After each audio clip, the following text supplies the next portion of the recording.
let's get into it, man. Let's do it. Everybody, welcome back to a new episode of the Heart and Hustle podcast. I'm really excited about this one because I've got one of my instantaneous friends. Drew Williams here, who is so how do I describe you in general? Oh, gosh. Oh, man. It depends who you ask. I think from like what I do professionally, I'm a cinematographer. So I'm a DP by trade, so director of photography. So I am in charge of for commercials and music videos and little narrative films and things like that. Mm-hmm. I'm in charge of the production. I'm in charge of what's going on behind the scenes, as the director is a lot of times in charge of the acting or what's going on in front of the camera. Yeah. So that's kind of in a nutshell. Yeah. And just hustler. That's why I'm here. Yeah, exactly, right? The Heart and Hustle podcast. You know? And so one of the things that I think is so cool is kind of like our origin story. So I will never forget. So the first time that me and you meet, we are in Indianapolis, Indiana. Yes. Right? Where I was born. Where you were born, Crazy. which is crazy. Yeah. So we are at VCon for the first time. Yeah, this At year. least my first time. That was your first time too? First time, yeah. Okay, great. And so we're both experiencing VCon for the first time. Day one is kicking off. And what happens? We're walking to the venue. Yeah. And all of a sudden I see this kid walking down the street with a Vegas Knights hat on, all black, got his coffee in hand, and we just instantaneously kick it off. Yeah, exactly. You were at the crosswalk, and I was walking by. I just went to Starbucks. I was like, I was just wanting to get a drink, just like I have right now, and I'm walking out. You're right. I'm in all black, which is I learned pretty quickly that was a bad idea that day because it did get pretty hot with the humidity and stuff. And just walk in and I see like three dudes that look just like me. Yeah, they're wearing all black and they're wearing like cool shoes. And I'm like, oh, like these seem like good people. And we're all walking to the same thing, right? So yeah, we all kind of met at the crosswalk, shook hands. I got that every time I met someone at VCon. Are you from Vegas because of the Knights hats? But you were from Vegas, which was really cool. So we had a little bit of a thing going there. But yeah, you and I hung out in line and we went into field day. It was super fun and just getting to know everyone. It was a real nice. Hey, you're going to stand here for 45 minutes with these people, whether you like it or not. Yeah. And we just happened to be in the right group at the right time, I think. Dude, it was just like so cool to just like instantaneously connect with people. Yeah. Do you know what I'm saying? And like that's how I could tell that we were going to be friends like instantly. Yeah. You know same headspace. Yeah. Yeah. So what attracted you to VCon in general? Because it was so cool to see so many different types of people there. We're all in different industries. We're all in different spaces, but we all share the same type of like mindset. Yeah. Which was really interesting. Yeah. And hustle and just like the drive is high, right? And if it's not high, then we're searching to what can make that drive high, right? Yeah. So there were a couple people that I met that were kind of like, I'm not super stoked on what I'm doing here. But then there were people that I met like very established and crushing it, right? So had a wide spectrum, and I think that was really interesting. But to answer your question, the Gary V is a motivator, right? And as someone who's been in freelance for 4 or 5 years, I need a boss, right? I don't have a boss. You don't really have a boss. Yeah. You are your boss. So I look up, and I'm sure you do too, not to speak for you, but we look up to people like Gary.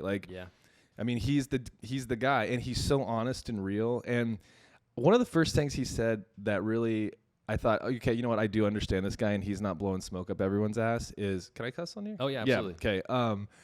Is because of how he uses his verbiage. He'll say fuck because he's passionate about it, and then he'll tell you why because people complain about how he cusses all the time. There's even like a Clean Gary V YouTube page or something. So he says he speaks from the heart, and if he wasn't going to say the fuck word, then it's not coming from his heart. It's not as genuine. Yeah. That to me, I was like, that's why I do it. That's why I say those words. Exactly. It's like because I sound like sometimes the wrong place, wrong time, but.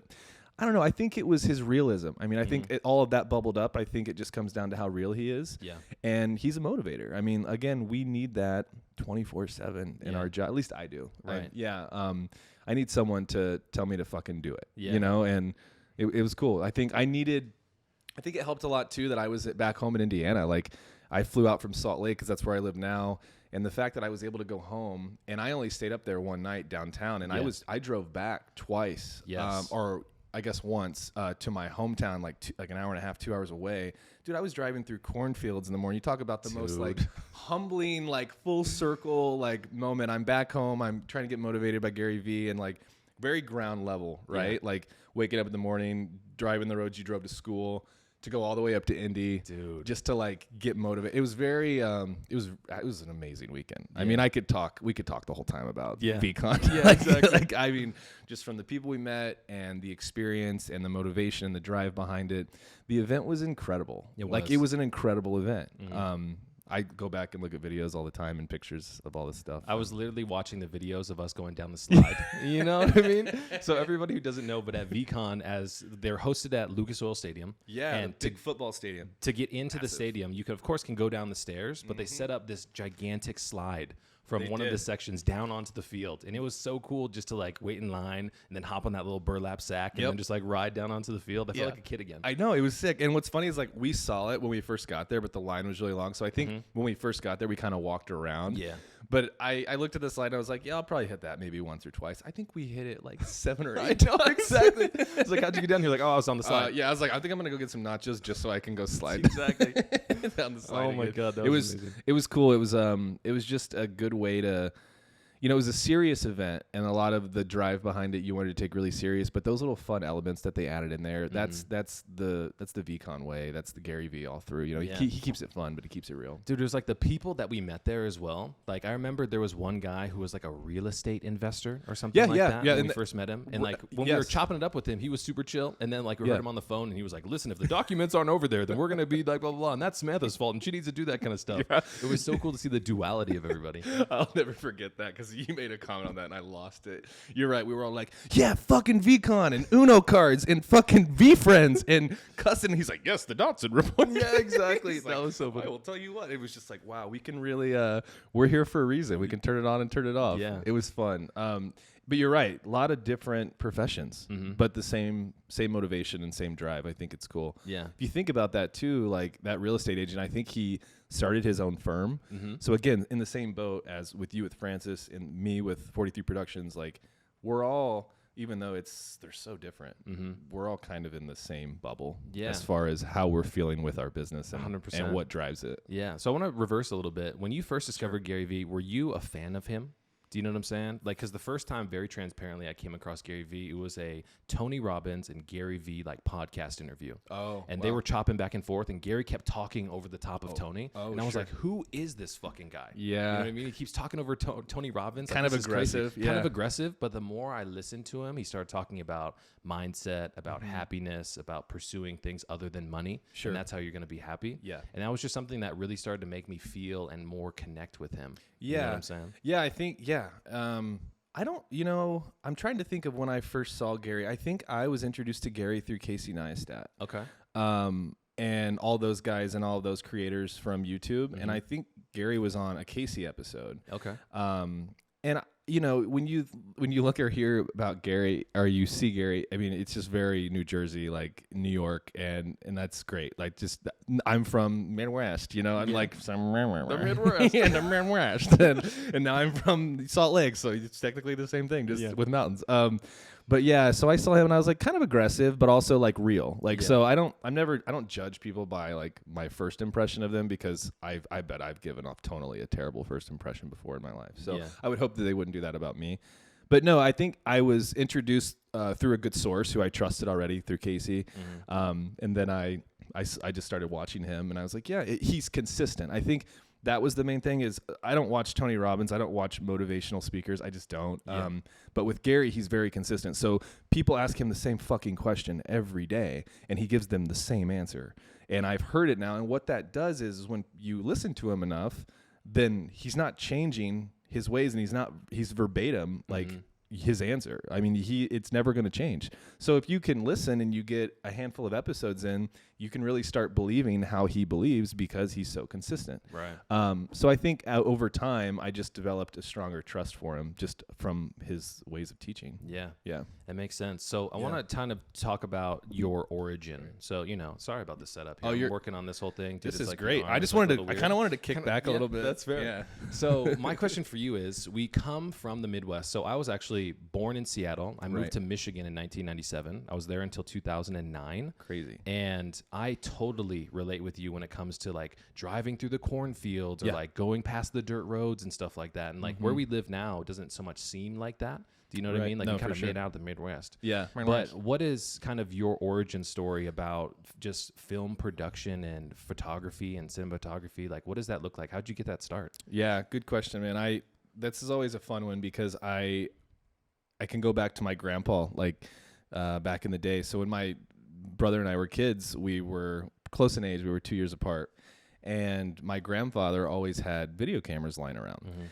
And like good ones, like cool ones. And I'm like, okay, so he's like always filming us and we're doing like karate shows and magic shows and just like super 90s. Is this like the big like hold camera or is this like the flip open? Like there was a couple of those, like not like the huge 80s shoulder rigs, but like the, start of the 90s where we started going from like 8mm or Super 8. Excuse me. And then you could do VHS. So they would get bigger as the tape got bigger, but then they started getting smaller as the tape got smaller. So he's had them all, to answer your question. And I found out as I got older, I mean, he worked at RCA and I knew that, but he was building those cameras. No way. So he was actually and he would do maintenance on them when people would send them in, and they were constructing and they were designing these cameras, like technically. And then he worked at the facility where they all got put together. Gotcha. So he would get, I'm sure, discounts on them, and that's why they were always around. Yeah.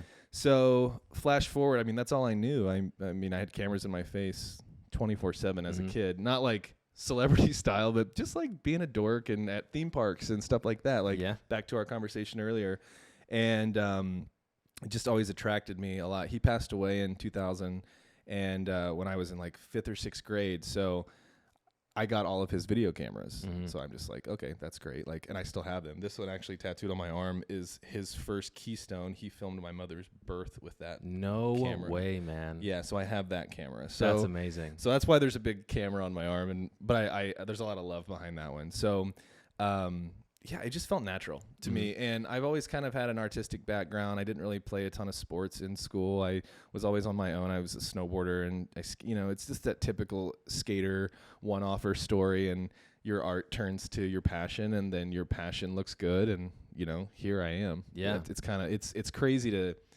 it's a very fast-forwarded story, but there was so much influence that it felt really natural. You know what I mean? So I never really hesitated. Yeah. Yeah. I mean, and like to talk about the fact that you are an Emmy Award winner, you know what I mean? Like, I just want to highlight that for everybody today because Drew is no joke when it comes to production of video. That was crazy, man. So what was that like? Tell me about that story. Kind of like, what was the project and like, how was the process like? So it's a regional Emmy. So there's primetime Emmys and there's regional Emmys, right? And they're the same trophy. It's the same academy. I'm a part of that National Broadcasters Association. Like, that's it. So with that type of thing, what happens is I was working on a television show on ABC called Taste of Utah. Okay. It was through a different production company, but I was the main DP. I was producing it or co-producing it, blah, blah, blah. How old are you at this time? This was only 2 years ago. Okay. So I'm 30. Well, I guess I was about 30, 31. Yeah. I'm 34 now as of a couple weeks ago. Yeah. Congratulations. Happy birthday. Thank you. Feeling it. Yeah. feeling it. I'm like, what happened? I was like, young 30s were good. Now I'm like, I'm almost 40. Oh, yeah. No, what is happening? We're rounding up. Yeah. You round up from 34. But no, so I worked on this television show, and you can submit, right? That's how people, and even in prime time, that's how you submit. And you're a judge on a panel, and you're a part of the association, and it's this kind of this login process, and it's like a back end thing that you can have you upload your videos in, you talk about them, and so we submitted a handful for season, I can't remember, I think I want to say like 9 or 8 or something. Yeah. I worked on that show for like 3.5 years. I don't work on it anymore, but it's the only Emmy that the show has won. So we submitted for video and lighting and then editing, which editing wouldn't have been under me. And then we did some producing. So the other co-producer and I, who was actually the director of the show, we could win some together. Yeah. None of that ever happened. The only thing that we were able to win from, which was I love, is I got a lighting Emmy. Yeah. And it's for a specific episode where we go to this Italian restaurant, and we film in these restaurants, and we talk to the chef, and things like that. So it's you know, it's not an original show by any means, but it's Utah centered, and the locals love it. And it plays in Arizona, it plays in Nevada. I mean, you can get it here.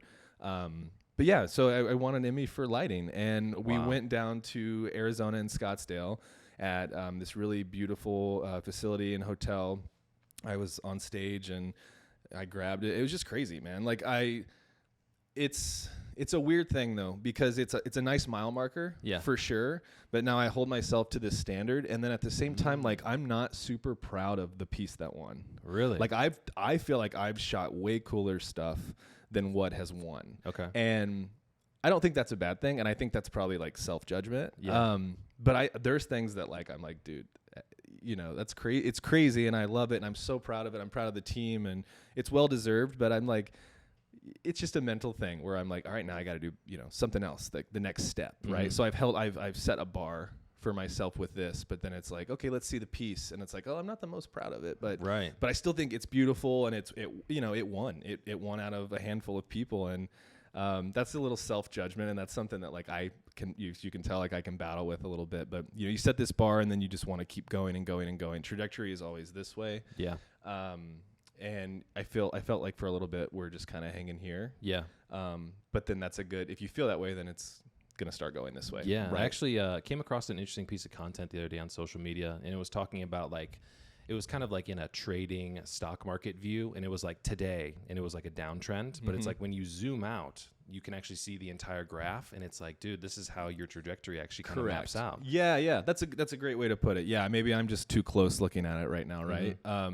Maybe I need to zoom out and get the big picture. And you know, that's what happens. I think that's what happens. I'm sure that's what you've experienced in the past. 100%. That's just the times and business and the flow of what is needed in this industry, and there's all kinds of factors. So, yeah. But no, to answer your question, man, I am deep down, I'm proud of it, and I'm really stoked on it. But I want to make sure that this bar I set now at the age of 31, 32, it has to keep going up. Yeah. And I'm still trying to figure out what that is and what that looks like. And there's a couple different routes that I'm going to take. Same industry, same thing we're doing. Yeah. But it's just, I like to pivot my thought process when I feel that way. And I think that there could be more value in that. Yeah. So let's dive into that thought process a little bit. So when you are in the process of producing a piece of film, right?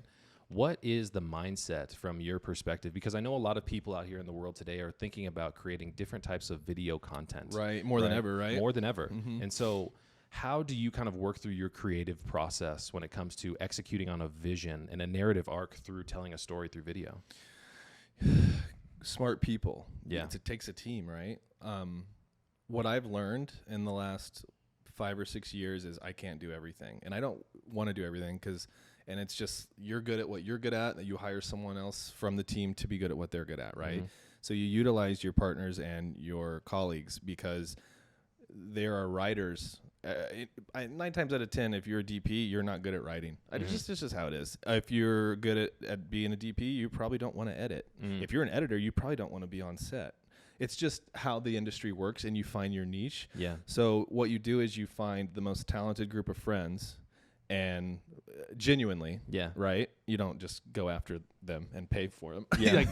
At least I don't. I like to establish a relationship and create a group, and that makes that synergy better. I think I remember I made a comment at VCon when we were at Field Day. I go, if you're not working with your friends, then what the fuck are you doing? Dude, and that's something that's actually really stuck with me. Really? Which is crazy. Yeah, really? I continue to do that. And ever since I got back from VCon, I've been thinking about building out my team more. Yeah. And it's really been bringing the homies in who have those expertise and those skill sets that I don't have, because the process of creation is so much more rewarding when you can spend it with people who you like. Exactly. And the product in the end is going to be better, because you're getting all these strong suits from all these different corners, and you're meeting in the middle, and it just creates this epic product, whatever that is. Yeah. So when you find out what you're good at, stick in that lane, stay in that lane, and then let everyone else stay in their lane, and then collaboratively, I mean, dude, you can do anything. It's crazy. So, yeah, I mean, to answer your question, I think you just find good, smart people in a genuine fashion, and then roll with it. Yeah, because I mean, like, the thing I think about, and especially because of this podcast in general, you know, I like being able to document the mindset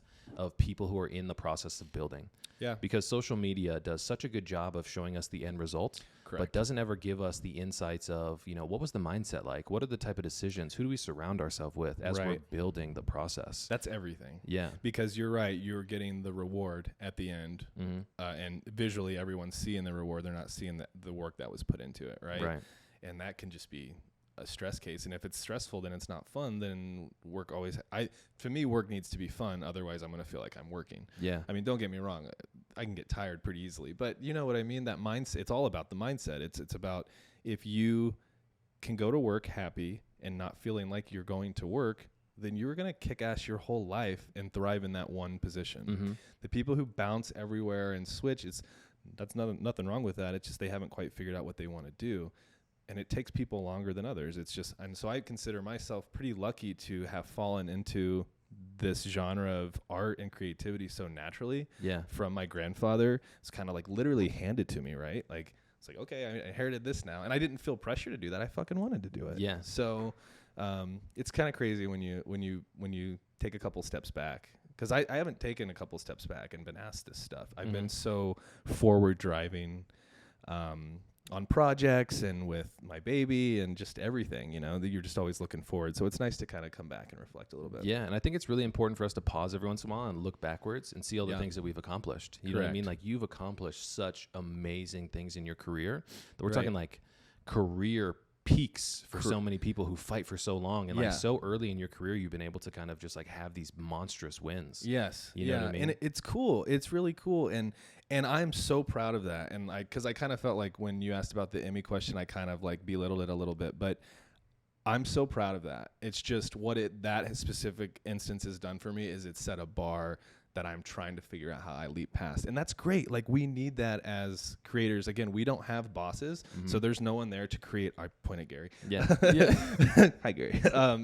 There's no one to set a bar. So we have to set our own bar. Holy shit, that's a high jump. It's a pole vault. But, you know, I ran track back in the day. We can do this. You know what I mean? So, like, it's just all about mindset and figuring out what the next step is, I think. So why don't you tell us a little bit about 43 Productions? Nice. So standing up the team, working with your friends, you know, what an amazing journey to be a part of. Tell us a little bit about the origin story of that. Yeah, it's funny because it was like my first tattoo on my wrist, this bloody 43, like that's running off the ink. And long story short, I was on a regional snowboard team where we traveled, and that's how I got to Utah, as I was in the snowboard world, like heavily. Competitively, we filmed movie parts, like you know, I was riding, and then we'd film our homies riding, then we'd get them released, and you could find them at Suncoast, like things like that, like really old school, like snowboarding. That was really fun. That was a really good outlet for creativity. And I always filming that stuff. Again, making those videos was two birds, one stone. Doing what I love by myself and controlling all of that, and then being able to film with your friends. It's sick. Yeah. So we called it 43 Industries. I was sponsored by Flow and like DC at the time. I was like 16 years old, and first I need to break this down a little bit, because this is something I did not know about you.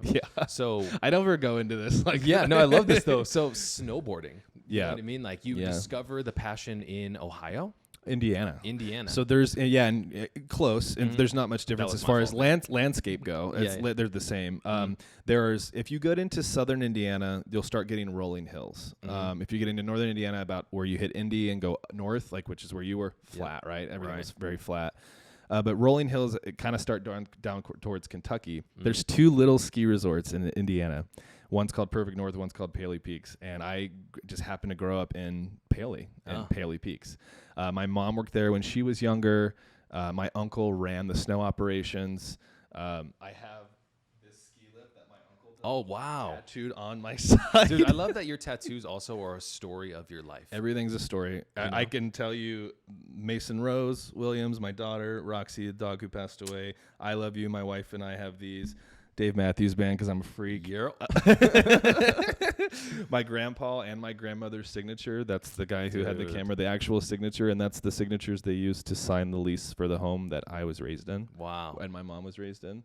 So yeah, every little tattoo side story there, but they all have a little bit of meaning. I lost my train of thought. No, so we were talking about you growing up in Paley. Snowboarding, yeah. Yep, exactly. So you're growing up there. Your parents work there as well. So it's like a family story as well. Kind of like by no means did we own it. In fact, the resort now is owned by like Vail Resorts, which is crazy. It got bought within the last 5 years, but had a lot. I mean, I ran the terrain park there. Like I would design and we would build the jumps, and then we'd hold competitions, and my friend who was an artist would make the posters for them. And very small operation that we had it going. We were only 16, 17 years old, right? So I got these sponsors. There were some kids from Ohio, kids from Michigan. So there was just a couple of like, I was the only kid from my resort like that got on this team. And then so we'd get in like this van, and there was like Flow DC, and everything was paid for.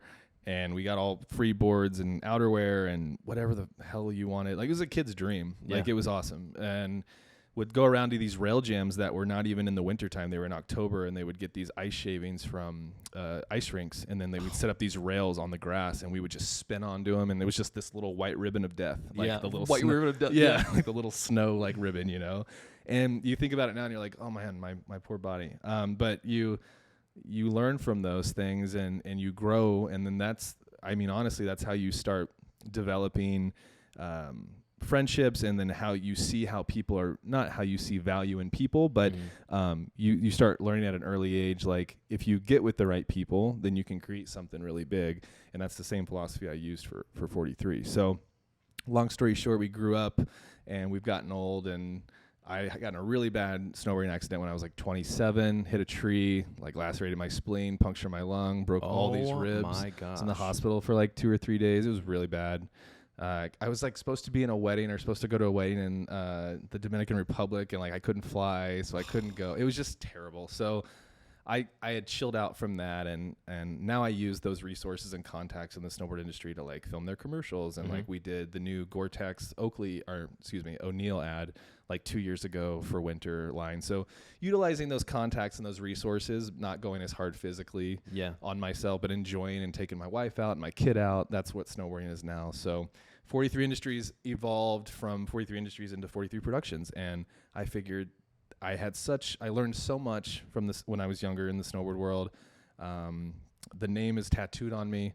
Let's do 43 Productions. Yeah. And it's the number of the angel, the guardian angel, and it's fucking everywhere. Like, I'm not kidding. There's probably a 4-3 in here somewhere, like looking at us. It's wild. I'm sure there is. It's everywhere, and you'll notice it now, and you'll just, it's just interesting. So kind of has always stuck with me. So I love to kind of dive into just like the super professional production. So you're talking about doing commercials with O'Neill, right? Right, yeah. How do you guys land some of these customers? Because I know when it comes to, being proud of what we do and being an entrepreneur in general, right? We always shoot for those big types of customers. Yeah. And how are you guys kind of getting into that space to be able to land some of those big deals? Like falling short, shooting high and falling short always. And this doesn't always happen, but really, like I was saying, was with O'Neill, it was from the contacts from snowboarding. So hey, team manager. Oh, I know the team manager still. Like, people in the snowboard industry flip like every 2 years. Like there's always something new going on. It's a really fast industry, technology wise and just work wise. So you just kind of keep those contacts. And then, I was at SIA, which is a big snowboard convention with Flow. And I went up to O'Neill because there was some reps that I knew and we had been hanging out in there. And I said, oh, you guys need a new team ad because of this Gore-Tex line. Yeah. You just pitch it. Yeah. And then Seb's like, and then, when you're there and Seb's like, yeah, that's cool. Like, I think we could really do that. Like, that's fun. And then you never know. And then, I got a call from that specific job, like literally 2 weeks later. And then what was cool though, is I have resources at Powder Mountain, which is where we filmed this, because I do all the media at Powder Mountain. So what I did was I offered the O'Neill team a cabin. Okay. For 2 nights or 3 nights for like discounted or free. I can't remember. I think it was free. Yeah. I think Powder Mountain just gave it to them. And then I got them all cat passes for 3 days, all private, everything. And just from my contacts, like I didn't pay for anything, obviously, but just my contacts and being on that media team, we can set those things up. And I mean, they're going to jump all over that. They're going to they flew everyone in from Canada, and they flew people in from, where was that one guy from? Can't remember. I mean, they were from all over. So they literally flew everyone into Utah for that shoot, and we made it happen. It was fun. Yeah, so you're really that connector piece, right? That made that thing happen. Sometimes, trust me, there's people that I want to work with that I can't work with that other people have connections with too. So if I'm not the connector piece there, then for another job, I'm hoping that I can, create some sort of relationship with someone to become that connection. Yeah. That's kind of how I've always looked at it. I mean, there's two things that I want to kind of dive a little bit deeper into there. So the first is when you produce quality product, if it's in the tech space where I'm in, the mental health space, if it's in the video production, if it's in any space, when you do a really good job, it's interesting to see how other people spread word of mouth about your quality of product, and that kind of brings you other jobs. Yeah. Has that been part of your guys' kind of like acquisition strategy? Sure. Yeah. Word of mouth is always good. You have to remember too, like, art is subjective. So just because we think something looks amazing doesn't necessarily mean that it's not, just because we think something looks amazing doesn't mean that it is. Right. I think about like a Kickstarter video, for an example. We've done a handful of those. Our Kickstarter videos are the most beautiful, polished looking Kickstarter video ever, but there is a strategy and a way to do a Kickstarter video specifically. And that is getting the person to pull their wallet out within the first 5 seconds. Yes. Our first 6 campaigns for Kickstarter, we didn't know that. Oh. So we needed to work with a Kickstarter or a launch specialist. And that's like, what? Like, we are doing the same format of video we do for a commercial. Trust me, we got it. Okay, well, it's not checking on their page. It's not going for Indiegogo, Kickstarter. It's lacking. Yeah. Cut that intro off, that 20-minute or 20-second intro, and then feed it in there. So there's such strategy and there's such different ways to do certain jobs just because we think visually. Like, I'm always good at being like, lighting is perfect. Visually, this is absolutely exactly what you fucking want. But if you don't say anything and sell the product or whatever, say it's an interview, or if it's a good interview, then it's unusable. So there's so many different levels of what is good and what's not, and it just really depends on what you're making. Yeah. It depends on what the outcome is. And pretty quickly if you're getting it or you're not. Yeah. And this is really close to my heart right now because we've been working with some different people here in Vegas about how to create more engaging stories. Sure. Because one of the biggest things that I don't think a lot of people recognize is there is I'll go back to this phrase again, a narrative arc in how we're trying to tell a story to be able to grab people's attention and be able to force them to take a certain action. Yeah. So let's talk about that original experience of you guys creating these Kickstarter videos, you guys saying in a subjective fashion, this is great, this looks amazing. But what is some of that early feedback and like it's just not hitting to get the objective that we're looking for? Well, and I think you'll find that what I have found is, say the client being the person who owns the product, the first thing they're going to do is say, why aren't we getting our money? Yes. You know what I mean? Like you'll just see right there once it started 3 days in that nothing is connecting. That green bar's not green filling bar up. is not filling up as fast as it should be, right? You still got 28 days, but you're not going to make it. Yeah. Because normally 9 times out of 10, a Kickstarter, if it's good or it gets launched, it gets backed within the first 24 hours. Yep. Like normally 9 times out of 10, depending on the goal. Yeah. So that's really the main thing is just seeing that. So again, from our eyes, it's like, again, we did our job. It's pretty, it's beautiful. The story arc is there, but it's a different, and it's constantly changing, especially with social media too. Like everything is so much shorter. Our attention spans are just like this big now. Yeah. I went and saw Oppenheimer the other night, and I've seen Avatar and I've seen Spider-Man. They're all 3-hour movies. Yeah. And you start getting a little restless after an hour and a half or two, and have to go to the bathroom in the middle of it. They should put an intermission in those movies. Yeah. But it has to do with strategy. It has to do with the formula. It's what I'm saying, talking about the length. You don't know until maybe it's a little too late. How you backtrack from a situation specifically like Kickstarter would be to reassess after a day or two if it's not checking, making sure all those key points are hit. And if they are hit, you did your job, but let's just speed it up a little bit. I think it comes down to attention span. Get the glitz and glam out of the video and then just have someone like you directly talking to camera and what you're doing, what your goal is. Even do like a follow-up video like, hey, we're here, we're 5 days in, blah, blah, blah, blah. Like, so I'll start pedaling and maybe thinking of backup strategies and then always putting those clause in your contracts. Yeah. Because, you always say, it's going to be X amount of dollars, right? Great. And that's all you want to hear. You don't ever want someone to come at you with more money. Yeah. Well, you just make sure you say, hey, if for some reason something's not checking, it's probably going to be plus X. Yeah. And that'll be for the benefit of you. Yeah. And then that's kind of scary to even present that because then you're basically saying that this might not work. Right. You know, and you don't want to even put that in the client's headspace. Yeah. So there's a fine line there. Sometimes it's too late to find out. Mm-hmm. Another example of that would be making a short film. Our short film Jump Seat, which we've beaten to the ground at this point because we're working on a feature, and that was our last thing we've done. Story, great. Cinematography, amazing. Mm-hmm. It should have been a feature. It was too hard to. It was 22 minutes, and that's not a short. A short's like 11 to 16 minutes. Yeah. Can be. I mean, that's how it needs to feel. Mm-hmm. 22, 25 minutes, you're pushing almost a narrative at that point, like a full narrative. Right. So then you get developed into, you start like investing into these characters, and you start like really understanding them, and then it's done. Right. So we've learned from that, but it was too late. Uh-huh. But we also played at Holly Shorts at the Chinese Theater on Hollywood Boulevard in February. Yeah. So there's good, and it's never perfect, right? And again, it's subjective. So you submit all of these to these film festivals, and then you have someone else telling you what's wrong with your film or if it's good. Mm-hmm. And there's never a solid concrete answer because it is so subjective. So from a client's headspace, like back to the Kickstarter question, there's tactical ways to figure that out. But when you're putting a short out like that, it's kind of just like, all right, here we go. Yeah. It's just like when movies come to theater and they bomb. Yeah. Like they're in theater for 3 weeks, and they used to stay for up to 6 months.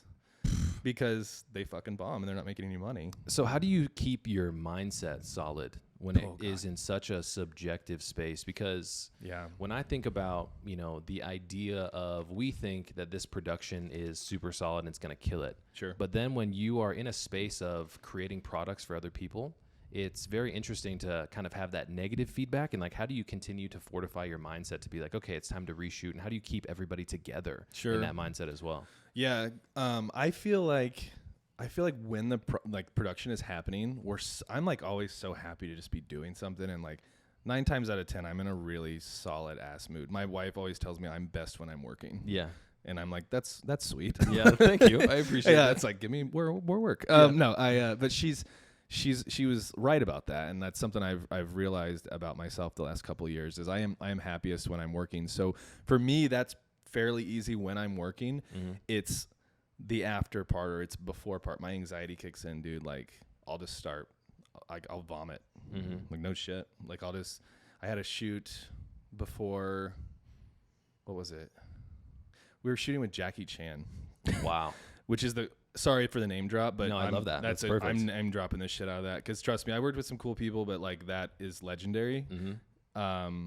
Like I have like my my Chan group media pass and stuff still. Like it was so cool. It was for Sundance like 4 or 5 years ago. It was an incredible experience, and I knew I was gonna do it. And I'm not. It's like I'm gonna go up and talk to Jackie Chan. Like there's a language barrier. There's everything that he's heavily guarded. There was a rule that no one could have a single shot of Jackie Chan. It was a 3-camera setup besides me. Yeah. So everyone has to have a 2-shot or a 3-shot, and I'm the only one that can have a single shot. And it's like a law with him in the Chan group, dude. Because they can sell them. Yeah. People will sell a photo of Jackie Chan sitting on a bench, and it's worth X. It's paparazzi style stuff. So this was a planned event. He was talking about his art exhibit that was in the art space in Utah, based on recycled goods, and it was really cool. And I had no idea that there was a side of that to Jackie, which is really cool. Yeah. And if you have his book, or if you can pick up his book, I highly recommend it. Which book is that? It's a biography, an autobiography he did. I think it's just self-titled. I think it's just Chan or Jackie Chan. And it's really, really, really good. Highly recommend. You learn a lot about him. There's also a video that went viral recently with him and his granddaughter, and they're watching old videos of him, and he's like crying. Yeah, did you see that? Yeah. So that's the pressure. Like, just put that into that mindset you're gonna go film Jackie Chan in the next 2 days, and you are the only single shot. Yeah. So I have and it's not a hard thing. He's setting down. It's not. That's the problem. Is it's not that big of a deal. Mm-hmm. But my headspace just, amplified this thing times 100. I was puking. It was bad. I was like, I just get so nervous. My anxiety kicks in sometimes before a shoot. Dude, totally understandable. To where I'm just like sweating. Mm-hmm. I was nervous before VCon. Right. Because I went up there by myself. Yeah. And it doesn't like come off that way, but I don't know, man. The last like 4 to 5 years, my anxiety has gotten so bad with shoots and before work and things like that. And then I'll have weeks where I don't feel it at all. It's great. So it just kind of comes in ebbs and flows.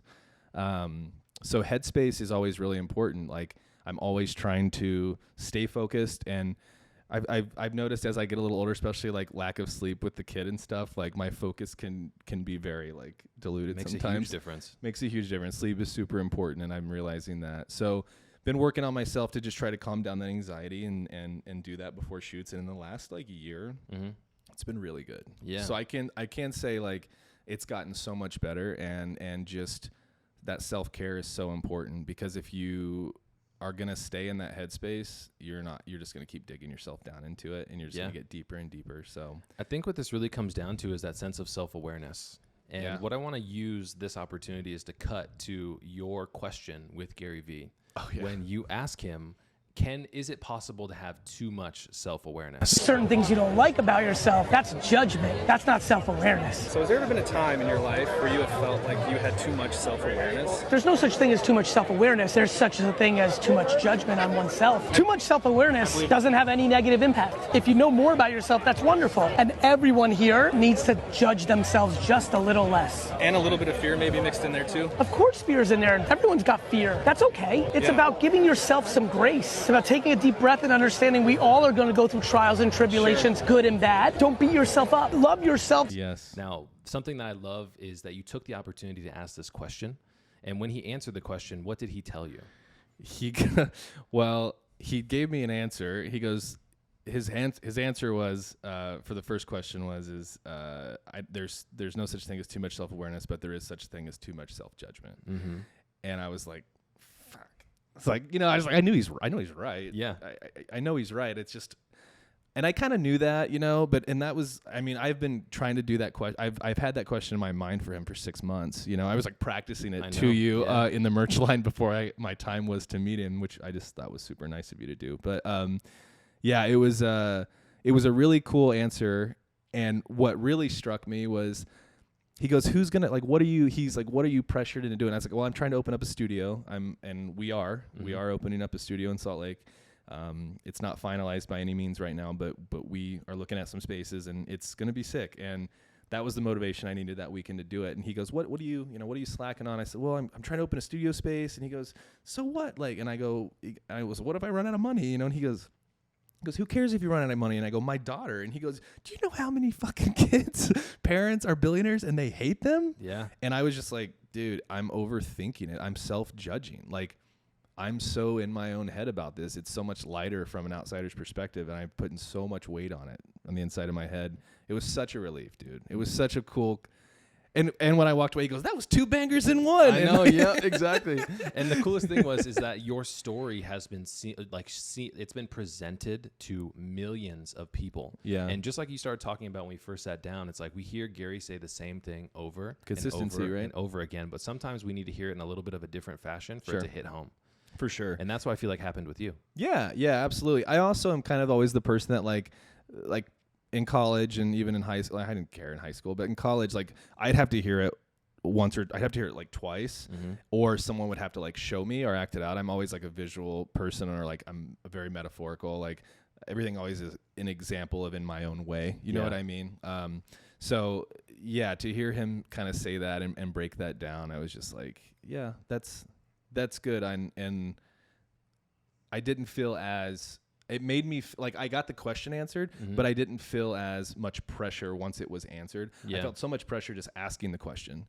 And that, again, is his answer. I'm judging myself. Yeah. So it's just this full circle of things you learn, and just the fact that I had 3 to 4 minutes with him was incredible. That's all I wanted. The whole weekend was all I wanted, and it's like the first thing I did. So I was just chilling the whole weekend. I know, dude. I was like relaxed. It was great, and that was just such a cool experience to kind of see you go through that process, because I think one of the things that so many people fall victim to today is thinking that we have a completely different perspective than other people, right? Sure. So when I put pressure on myself, I deal with the exact same stuff. It's like I am my own worst critic, and I feel like I'm so much harder on myself than I should be. And sometimes that refreshing perspective is something that we need to kind of like lift that weight. Yeah. It also gives us like that feeling of shaking off that weight that we're carrying with us. Yeah, you know what I'm saying? Yeah, it's those are normal feelings. They're not that big of a deal. That's a relief, right? Mm-hmm. We're our biggest fan. We're also our biggest enemy. Yeah. So if you're your biggest fan and you believe in yourself so much, then who else is? There's no one. Again, we don't have a boss. We don't have a boss telling us how fucking shitty we are. Yeah. That's us telling us how shitty we are. Mm-hmm. Right? And that's the stuff that has to change. That's the stuff that like I've been working on for the last year or two. And it's a headspace is all it is. It's just a mindset and a headspace. That's what it comes down to. So if you can stay working and stay busy, that's when I'm my most happiest. So I like to stay busy. Yeah, because you're fully present in it. Correct. And I'm not thinking about other things. My anxiety is not drifting off somewhere, right? Or in the creative process, there is a natural anxiety. And anxiety sounds like a big bad word, but you know, there's reasons that you get butterflies that are good feelings. Yeah. That's anxiety, but it's, you know, so I don't want to, when I say that word, I don't want it to be negative the whole time, right? Yeah. Because I've had really good anxiety before, and it's like blossomed into something incredible. Yeah. I had a friend tell me one time that was something that was super powerful, and it's perfect for this scenario. Yeah. She told me that anxiety and excited are the same feelings in our body. But it's the story that we tell ourselves that makes the biggest difference. Wow. And so when I think about you kind of putting that pressure on yourself, right, about having that single shot of Jackie, were you anxious in that moment, or were you just kind of excited because of so much stuff that you've told yourself about this guy, and he's been idolized your entire life? That's it, dude. You know what I mean? Yeah, that's it. And I was just so excited, but it was in a new scenario. It was a new situation. It was in a bigger situation than what I was used to at the time. It was like 2017. So this was like big, you know, it was a big deal now, but you create that in your head to where you get to a point where you say, yeah, I'm just excited. Yeah. Like this, I'm just stoked to be here. You know what I mean? I was a little nervous driving here even. I was like, I get to see my boy Keenan. Like, I'm going to his house. Like, this is sick, you know? So those are natural, excited feelings that I think it's really important as I get older to make sure that I know the difference between good anxiety and bad. Dude, but fuck, that work is so tough though, because I feel like you have that sense of like self-awareness, and we keep going back to that word, but like the ability to audit those thoughts is so tough. I read a book a couple years ago. It's called The Untethered Soul, and an analogy that's made in that book is it talks about that internal voice that we hear as being something that is not ourselves. And what that means is if you can hear something, you're obviously observing it from a different place. Sure. But often that internal voice has been with us for years, 32, 34 years now, and we often think that it's ourselves. Yep. And an analogy that he used was, let's reframe that internal voice as a roommate. And imagine that roommate was sitting across the table from you, and they were vocally saying everything that internal voice says. So let's imagine that we're sitting down for Oppenheimer. Yeah. And that voice is like, did I check the laundry?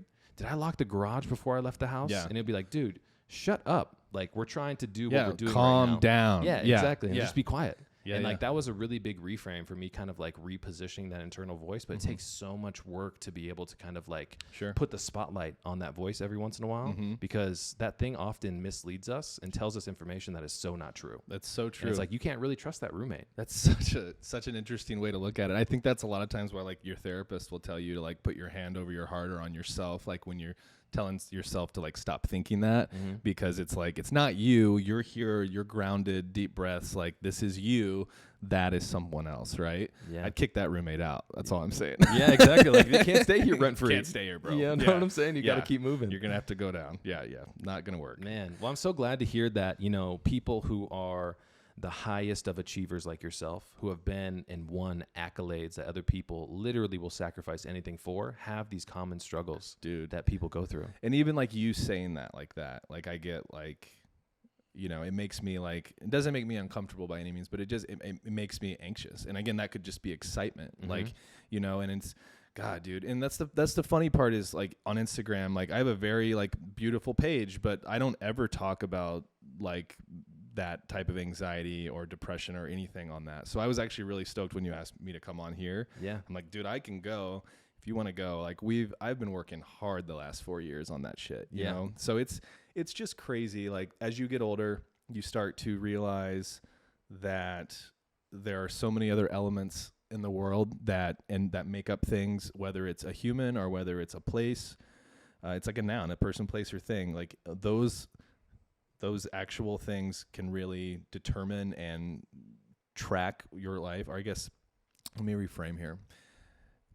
All of those outsiders, all of those outside perspectives, the nouns, the person, places, things, those are the things that kind of shape us. Mm-hmm. And then everything inside of us is how we internalize it. And so if we're not firing, V8 in here, like, and clean V8 and fresh oil synthetic, like I told you I was a metaphorical guy. Yeah, exactly. Like, if we're not firing on all the pistons, dude, we're not, it's just, it reflects in the art. Like, and it can be good or bad, but you will notice, like, if it's a bad time, then it's probably going to be a bad product. Mm-hmm. Do you know what I mean?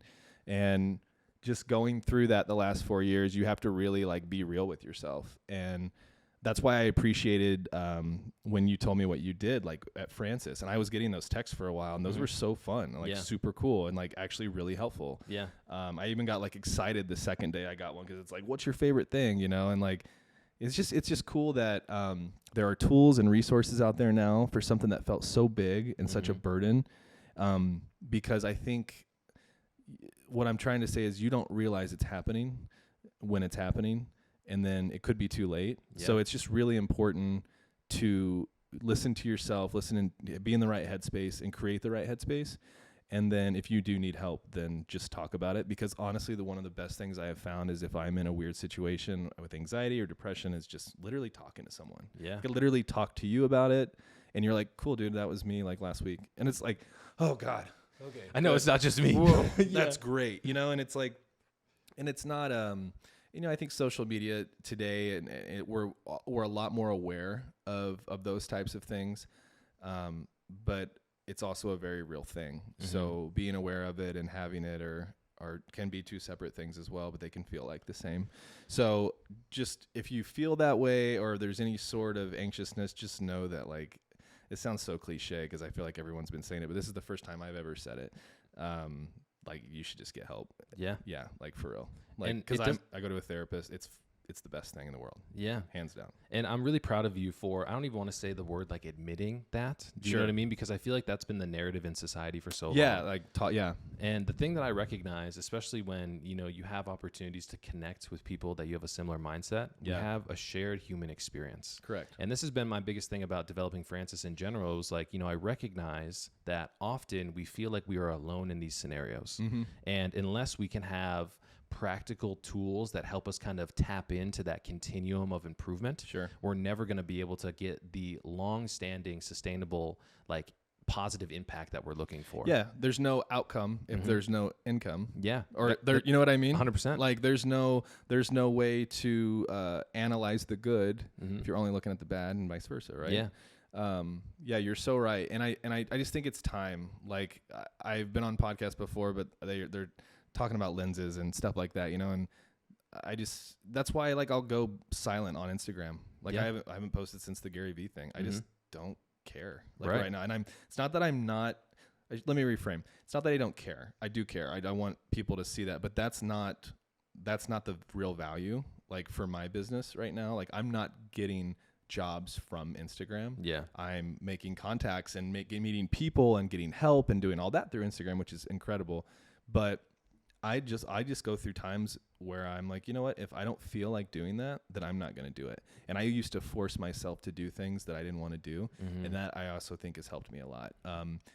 I have a YouTube channel, but I'm a cinematographer. So I don't like to consider myself a YouTuber. Yeah. But I do these product reviews, like, for companies, because I like to use their products and they pay me to do them. Right. So it's really hard for me sometimes to, like, bump up in front of a camera and, like, I'll do my script. I'll have a teleprompter and everything. Like, I dial it in as good as I can, just because I just get, I don't know, I just, like, as soon as I get in front of it, like, this doesn't feel weird, but, like, I realize sometimes when I'm in front of the camera why I hide behind it. Yeah. If that makes sense. And to be honest with you, I think humans have a natural ability to be able to pick up on that sense of like natural intuition. Yeah. Do you know what I mean? When things Sure. don't feel authentic, you can instantaneously pick up on it. Well, especially in today's world, because everything feels very authentic or very unauthentic, right? Yeah. An ad on your Instagram can come off very naturally, or it can come off really terribly. Think of the 90s with product placement in sitcoms. Think of the Pepsi can when the label was perfectly turned to, and on Friends or something. Yeah, like you're like, wow, good job, Pepsi. Yeah, like, exactly. You did it. You know, now that's our level of competence, like from back then. Like now it's like, yeah, this doesn't feel natural. Like that's a product placement. That's, you know, that was always the fun thing you could pick out, or continuity or something like that. But yeah, it's a whole different thing now. Yeah. It's interesting. And I want to revert back to the Gary Vee comment of talking about your daughter. Do you know what I mean? So that really resonated with me, because when I think about what my responsibility is as a male in the Hart lineage, is to now start unlocking the mindset barriers that my previous generations have not been able to do. My great-grandfather was a sharecropper in Arkansas. Wow. My grandfather was born in 1930, a black man, and had to navigate a discriminatory United States. My father was the first person who had the opportunity to become an entrepreneur and make a lifestyle for himself, right? Awesome. Now, I have benefited from all of those shoulders that I can stand on, but now I feel like I have a responsibility to continue to run that baton forward, to be able to unlock the mindset challenges that really kind of stop us from being our best self. And so when I hear Gary talk about, you know, your daughter is going to be so proud of you for going after it, but also the subconscious indicators of the mindset that it takes to like pursue your dreams is so powerful, man. Yeah. You know what I mean? And so like that simple reframe from my perspective as your friend is just like so powerful. And I don't know if you put enough weight on that subconscious example that you're setting for her. I probably don't, but it's a subconscious example, so I don't realize it, right? So it's dude, I do everything for my daughter and my wife, straight up. Like, I'll get emotional talking about it, dude. Like, they're everything. Yeah, they really are. Like, and it makes it just like I feel emotional when you say that as well, because like once we start crossing into a threshold of like it's not all about us. No, this is what it's about. Yeah, you know, and that's like you put so much. I'm like getting all teared up. No, you're fine. You put so much pressure on yourself, man, and it's all because I wanted this and I started this whole thing, but that's the reason. Like, if you don't have money, then you can't pay for diapers. That's what I always say when Mason's crying and I'm trying to like do something. I'm like, honey, I have to make this because you need diapers and food and you don't understand. And that's so hard to understand, you know, but you're right, man. Like I get emotional because they're it. Yeah. They're it. I mean, fucking who cares? It's an Emmy. It's a trophy. It's on my fireplace. Yeah, exactly. Look at her. She's great. You know what I mean? And those are the type of accomplishments that I feel like are so much more fulfilling. Yeah. And so when we hear the conversations about social media and you see everybody with the Lambo and all this other kind of stuff, we instantaneously, like our lizard brain puts value on those things. Yes. But when you hear the people who are most successful, one of the famous things that Gary always talks about is like, I would rather be crying in a Ferrari than in a Toyota Prius. And it's like, if you're saying that, you have no fucking idea what the end goal is really about. You know what I mean? And like that simple reframe is something that another great analogy is like all the people who are at the top say money doesn't buy happiness. But everybody beneath them is like, I hear what you're saying, but I'm going to figure it out for myself. Sure. You know what I mean? And like that dichotomy is so interesting to me. It's so interesting. And then you also have to realize what people think of happiness is and how they were born, right? You just told me like, you said you had pressure carrying the baton forward from all of your like grandpa and your father. The fact that you had shoulders to stand on, fuck, dude. It's amazing, man. Like that's huge, right? And they were put in a different scenario where they had to really battle their way, and they've really stood tall in their situation, much different than like my grandparents, obviously. But the point is you have those shoulders to stand on, right? And so you have to set those examples. I'm going to take it back to Mason, my daughter, just because I don't consider myself having like a good father example or a good father's role. My stepfather is amazing, right? But that dad that should have been there wasn't. So I know exactly what not to do. Yeah. So I'm going to try everything in my power to make sure that I don't let Mason hang like I got hung. And that comes in emotion, anxiety, depression that comes with the art that I'm doing, that literally everything I'm trying to do in my career and in one, like put it all in one bag, it's just to hand it to my wife and Mason. Like, and I don't, whatever that looks like, the creativity, the money, like whatever. I want everyone to be happy in the family. I wish health and happiness for my family. And I have to start by being a provider. And I have to, if for some reason something happened and I went blind, I think about that all the time. It's like my eyes are the biggest asset. Everyone's eyes are their biggest asset sometimes because I'm a visual creator. I need my eyes, right? Yeah. Need my hands. So it's like, what happens if, I don't know, I lost my arms or my eyesight or something. So I would still try to provide 100% and just be in a different way, So I guess like it comes down to that mindset of, the self-awareness comes from trying to be a perfectionist. Yeah. But the fact that we know we are providing, you're carrying the baton forward. I'm doing whatever in my power I can to make my family feel healthy and proud and happy. What else is there to do in life, dude? Dude, I mean, like not a lot. You know what I mean? Isn't that what it's all about? Didn't we go there to better ourselves? 100%. We went there to better ourselves by ourselves. My wife wanted to go so bad. I felt so bad because she wanted to go too. But then I'm like, let me figure this out. Let me work on me, And it was a really powerful weekend. I mean, you can always relate back to that weekend because that was the real reason we were there. We're there to get motivated. We're there to get charged up. We're there to push forward. You were there to carry the baton forward. Mm-hmm. So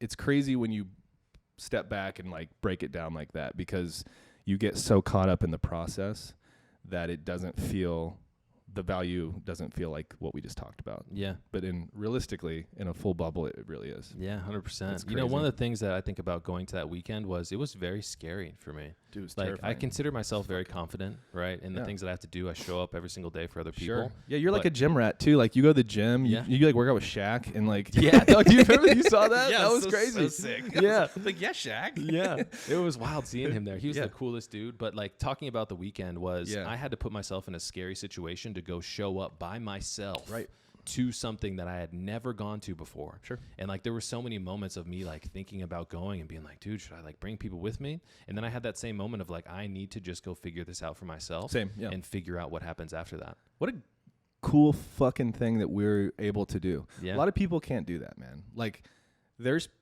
again, I went back home. I flew in by myself. I left my kid and my wife in Salt Lake, and I went up, and we just did that. And we knew we were going to meet people, and we met a lot of people that week. But you and I and Phil hung out like every day. Yeah. It was sick. We were on the same the conversations, same panels. Like there was a very much like a good energy there, right? But how great is it that you can take a step back and analyze that? Yeah. Like.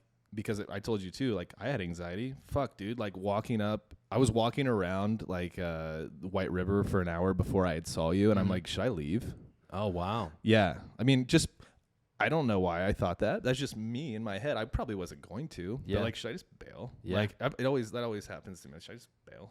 I get chills because I had some of those same experiences. That first night we showed up. Like I didn't know what was gonna go down, and I was like, I don't think anyone did. No, and I was like, dude, like, what do I do? So I went and ate food by myself. I met a couple people at the bar, had some conversations. They were also going to VCon, and it was very cool to like connect on that. Yeah. But I had some of those same type of thoughts of like, am I here, or should I just like eliminate my exposure to meeting these new people because it's scary? Correct. But it's like I continue to find as I get older, and it's like a continuous lesson that when I put myself in those scary scenarios, I grow so much more. You know what I mean? But it's like they're so scary to get into. They're multipliers. They're not dividers. They're multipliers, dude. Like straight up, you multiplied by 8 that weekend, right? I mean, I'm not saying you made 8 friends, but like you literally, your power and everything for everyone that you met, you gained all of their knowledge. You got to meet cool people. You got motivated by other people. The panels were insane. Dude, John Taffer's panel was so good. I know, dude. But like, so like, give people an understanding of what his panel was about. Oh, John Taffer. God, what was reaction create? What was it? I wrote it down. Reaction create. See, this is good. Yeah, you remember a lot from VCon. Yeah, exactly. Let me see here. I had so many notes. He said something specifically, and I don't want to mess it up. Okay, yeah, money is time. So they're talking about specifically, and it was very relatable because they filmed Bar Rescue, and I was on that television show where we filmed in restaurants, and it was like a fast-paced show. Like, it taught me that, you know, perfect is better than perfection, done is better than perfect.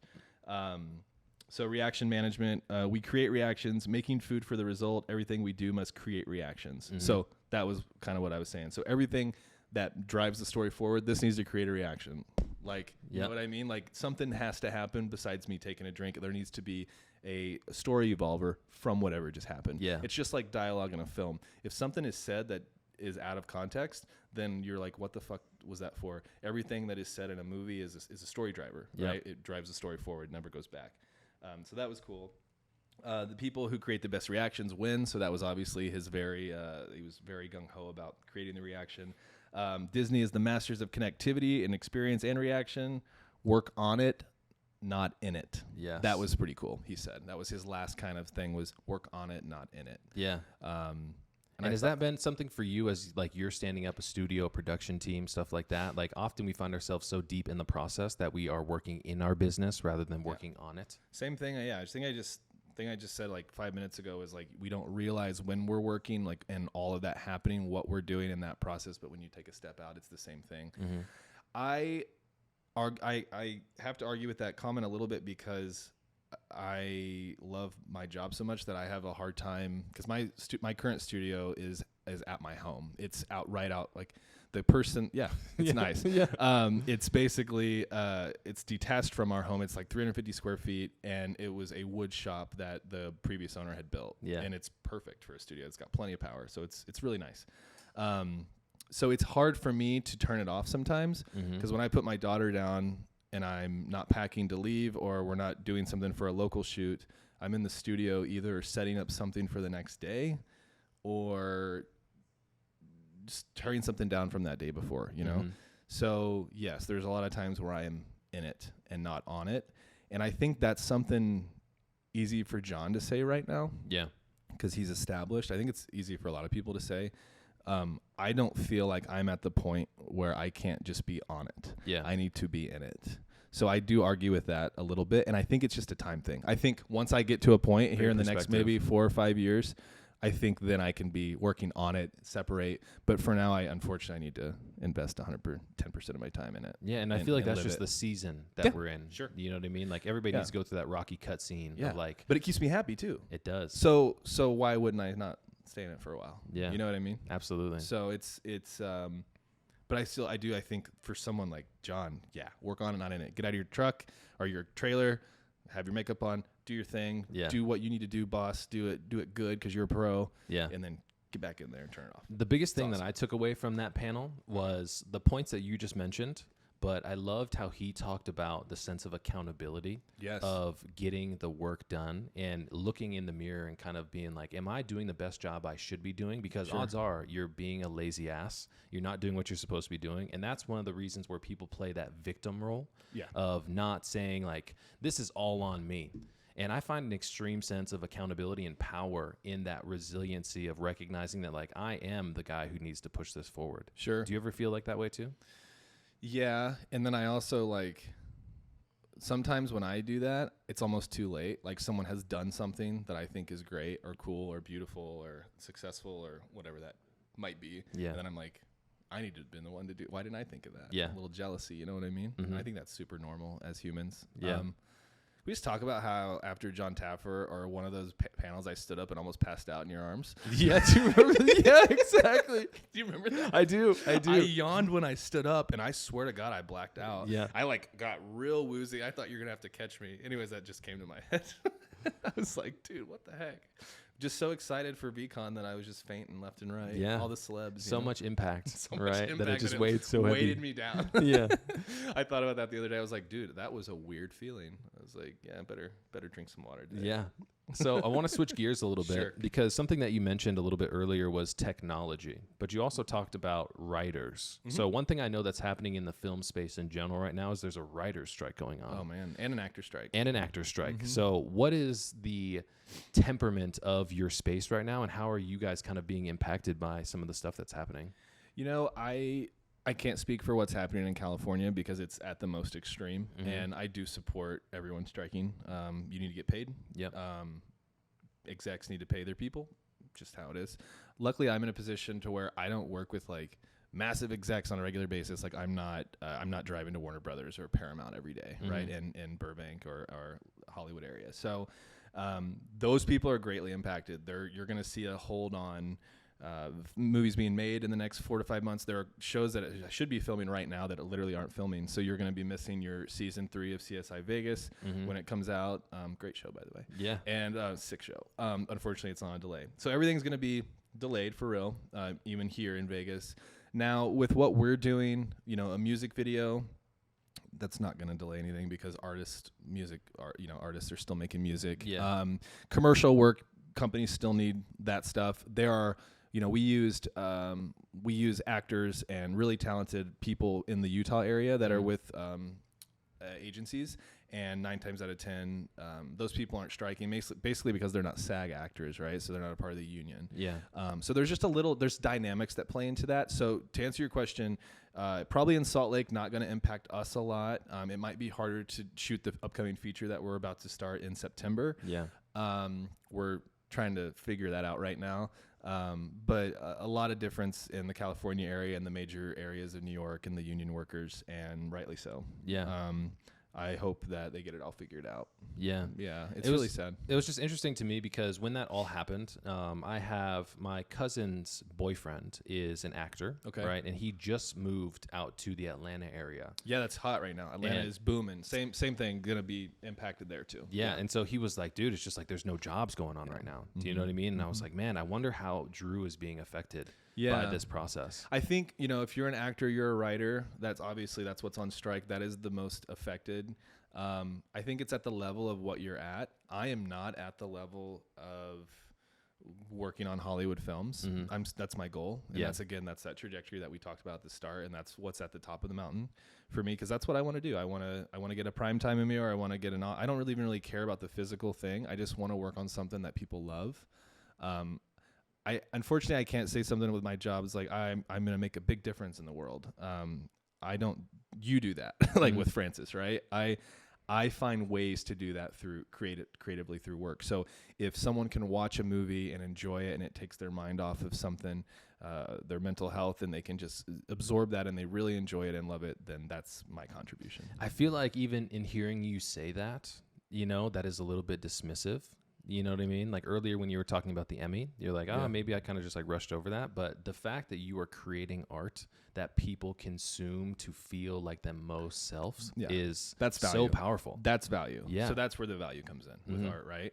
It's no different than a painter painting something and it's finally in that museum he wanted it in. And there's 3 people sitting on the bench with their hands on their knees and they were looking at it for 30 minutes just doing this. It's like, that's what they want. You know what I mean?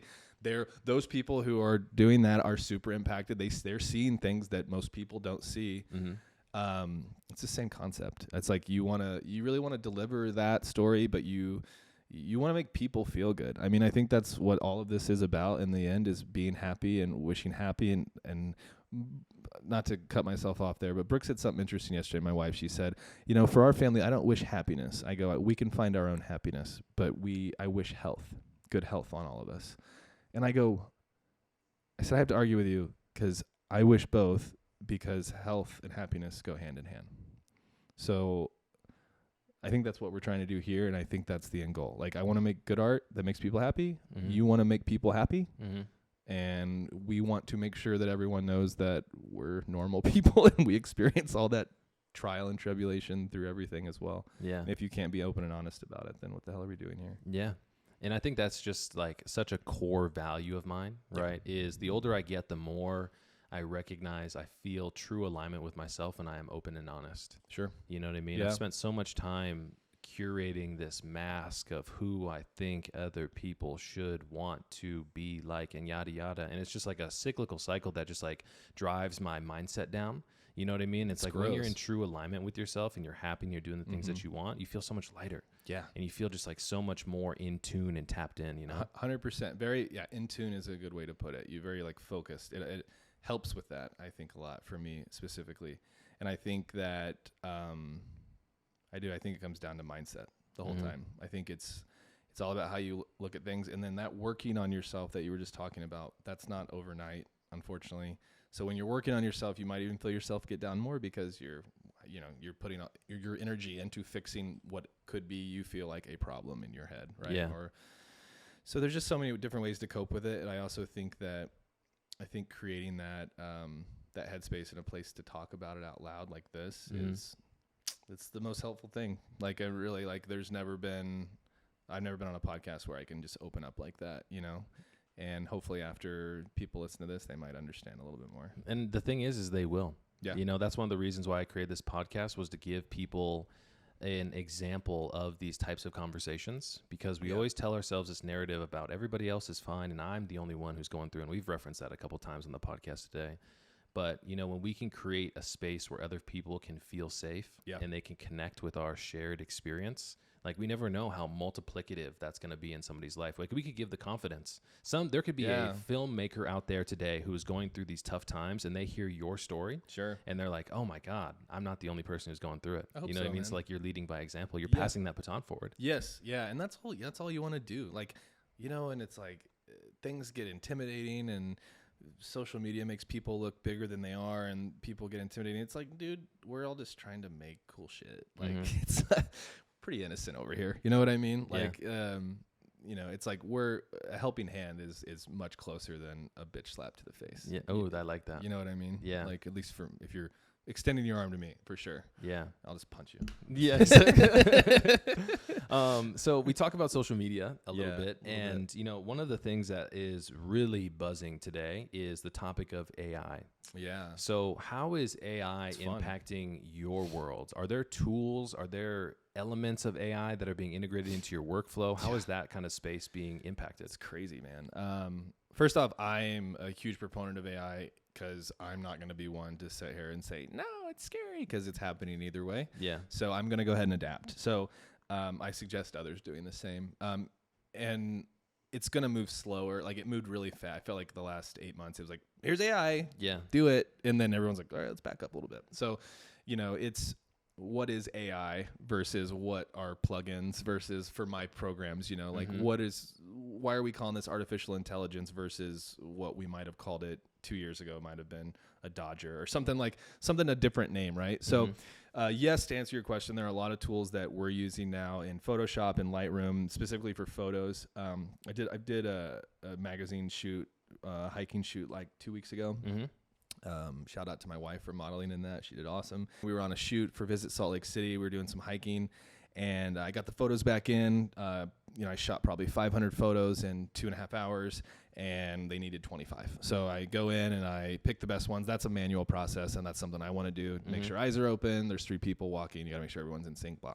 So you go in and you pick your 60, right? And then they can pick from 60, and then they'll pick the 25. And something I applied to every single photo was a noise reduction, which automatically gets rid of grain. And they call that now an AI noise reduction. It's called enhanced noise reduction, and it does a really, really good job. Used to, when you'd pull noise, it would kind of dissolve your image a little bit. Yeah, what is noise, so people who don't understand? Oh, sure. That? Yeah. So noise is like grain. In film, back in the day, everything was really grainy, and there's a look for that. Like, it looks great. That's why Polaroids look the way they do. And excuse me. That's why Polaroids look the way they do, XYZ. So we wanted a real clean look, right? For these photos, they're going to be in a magazine print, potentially a billboard. So cleaned up the noise, and that's just from a high ISO, and it was sunrise, and we had some shade, and that was a camera setting. So that's cool, great. Then I applied a glamour portrait.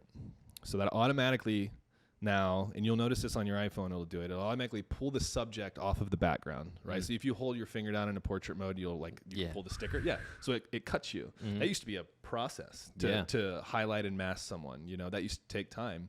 And now it'll identify your 3 subjects walking, and you can slide it, you can pop them, and then they'll get brighter. So if they're in shade, then they're only getting brighter, and I don't have to draw a mask around them. So that's saving me time. So there's that. They smooth out skin. You can do stuff with hair. You can instantly whiten teeth. This is all within the latest update of Lightroom. Yeah.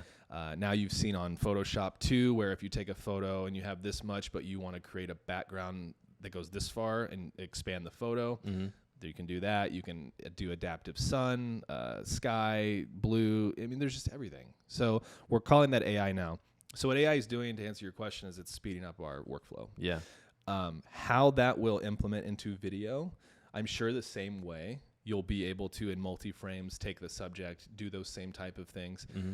We're going to need a mad computer to be able to do that and run it for a feature, you know? Like, you know, because with technology comes more, you know, yes, computer processors are getting faster, but you have to make them faster to keep up, right? Yeah. It's not like we're just making them faster for no reason. It's because nothing can handle it. Yeah. So workflow speed, yes. So I'm super stoked on that. I do not know what it's going to do to me like this. Yeah.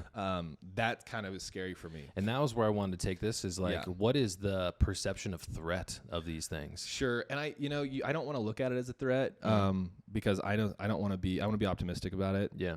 That's a word that I've tried to be this whole year, is optimistic. And I felt like I've done a nice job. So I'm going to take it with a grain of salt. But what I think it is going to do is, say with the studio, like I'm going to have a white psych background, right? You can pull a car into it. It'll be seamless, whatever you want to do. Say I film you, do an interview, just like I'm looking at in front of you. You're on white. What that will probably allow us to do is, without like chroma keying or luma keying, which is like green screen work, I'll be able to, you know, automatically change the background behind you. No problem. Like, you can do that on Zoom, right? Yeah.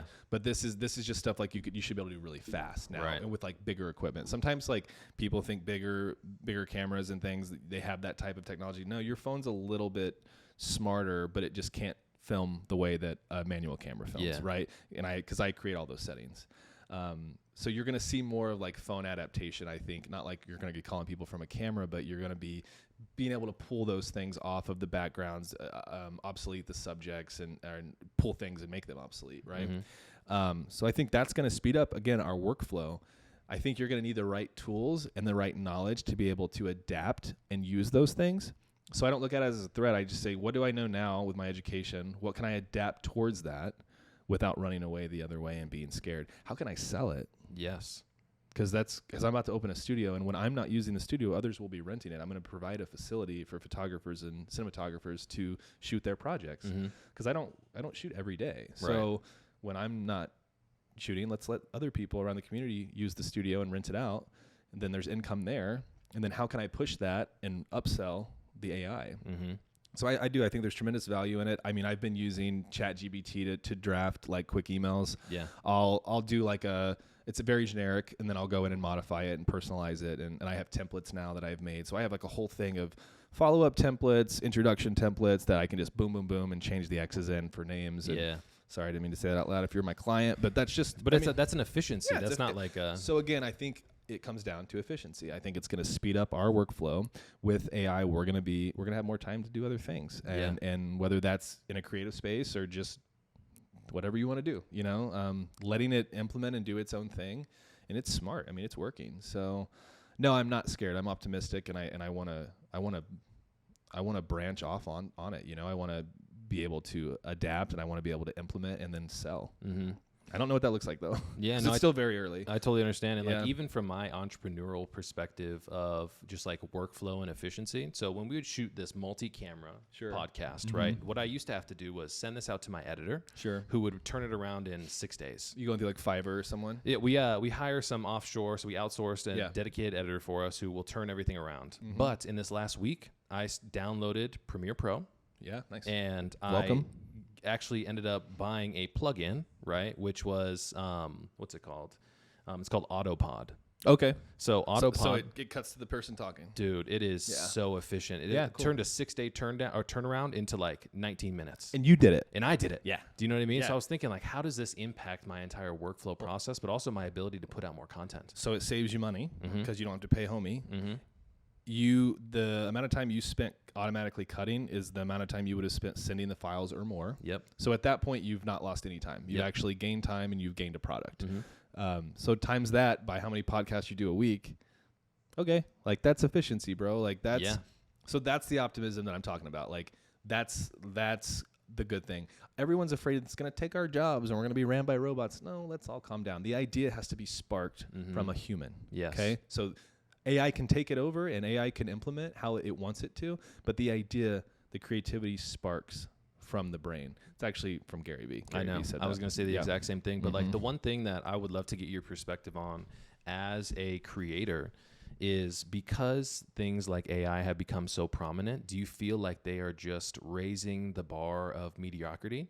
And now everybody's starting to put out the same type of stuff. Like Alex Hormozy, if you haven't heard of him before. You introduced me to him. Yeah, so Alex Hormozy, he has a content format and style that blew up over the last couple of years. Okay. And now it seems like everybody is doing those things because AI enables us to do that stuff. And so I worry about that creative direction is something that we're losing, and everybody's starting to optimize towards this speed and efficiency. But when you turn around, everybody looks the exact same. Yeah. And it's like that creativeness is almost being lost because everybody thinks that this is the advantage. It's becoming more universal, right? It's just becoming more similar. The problem is you are multiplying how much. I've used that a lot in this podcast. Like everything's a multiplier, but you're making times 10 the content, and it's under the same maybe AI or format.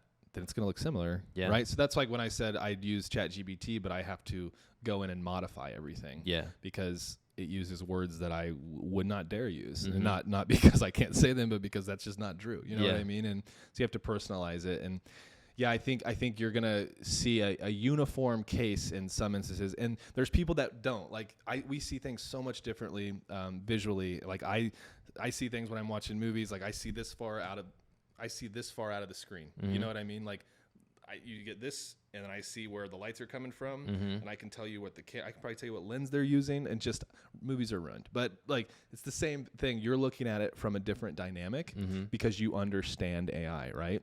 Someone who doesn't have a lot of experience in AI, and who knows, we all might have experience in AI. Everyone from the guy sleeping on the strip, he might know just as much as we do because it's going to be so universal and easy to use, right? Yeah. So we don't know what that looks like, but it's about how much you know about it and how at this point you're figuring out the differences between what that could be and the similarities. And there's people out there that are slower at adapting to that, and so they're not seeing that. Yeah.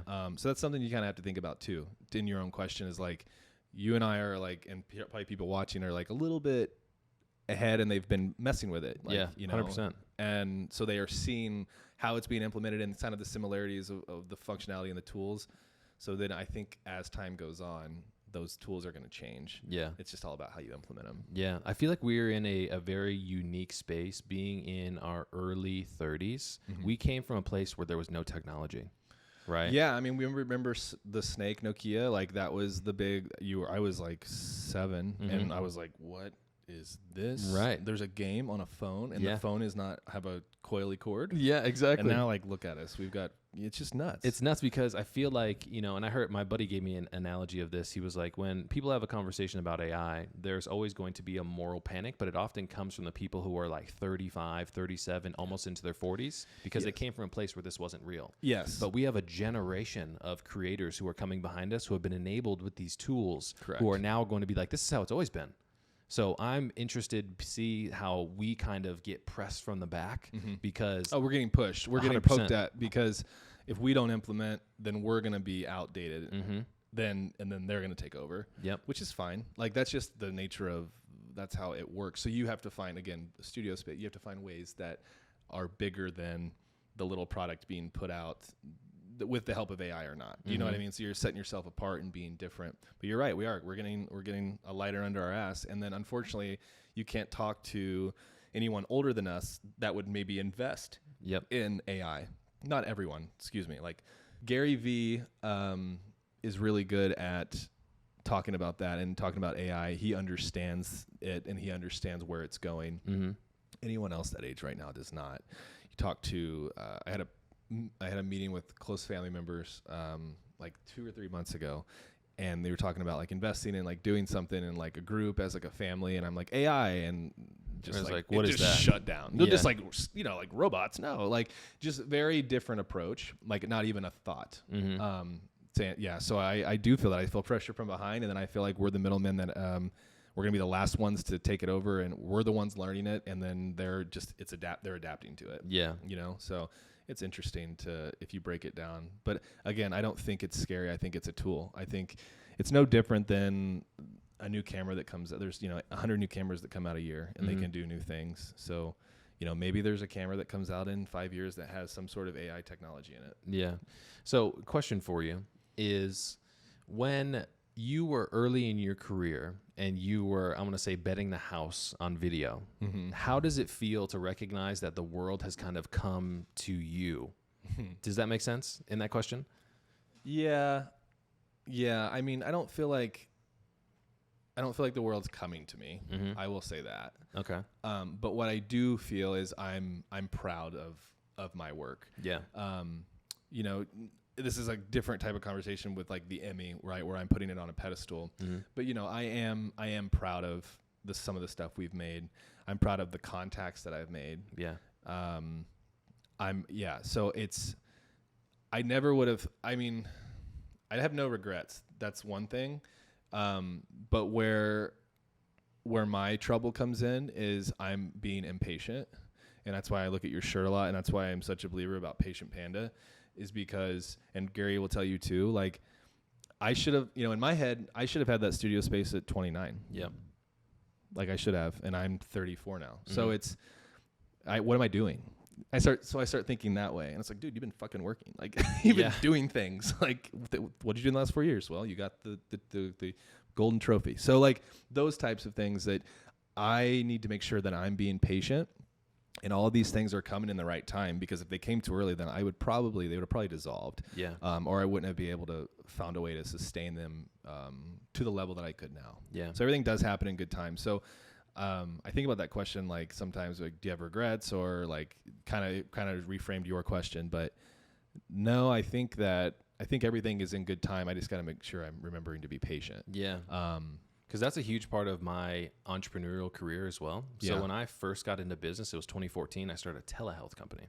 Okay. And so from 2014 until like Zooming doctors? Yes. Yeah. And for years, I was going into hospitals and talking to these highly qualified PhDs and these doctors and MDs and talking about, hey, this is going to be the future. Sure. And I was met with 99.6% of rejection. Fail. People were like, this is not true. Like, there's no way nobody's going to want to kind of connect with their doctor on video. It takes away from the entire experience. And then the pandemic occurs. Yeah, sure. And it's like I've always had kind of a natural sense to look around corners. Love that. But a huge part of that mindset has been like, you have to at some point in time plant your flag in the ground and then wait for everybody to come to you if you're truly confident. And so that's why I asked that question, because you've been on this journey for so long, and especially in the world of entrepreneurship and business, video is becoming such a huge element of all that. For sure. And now people are playing catch up.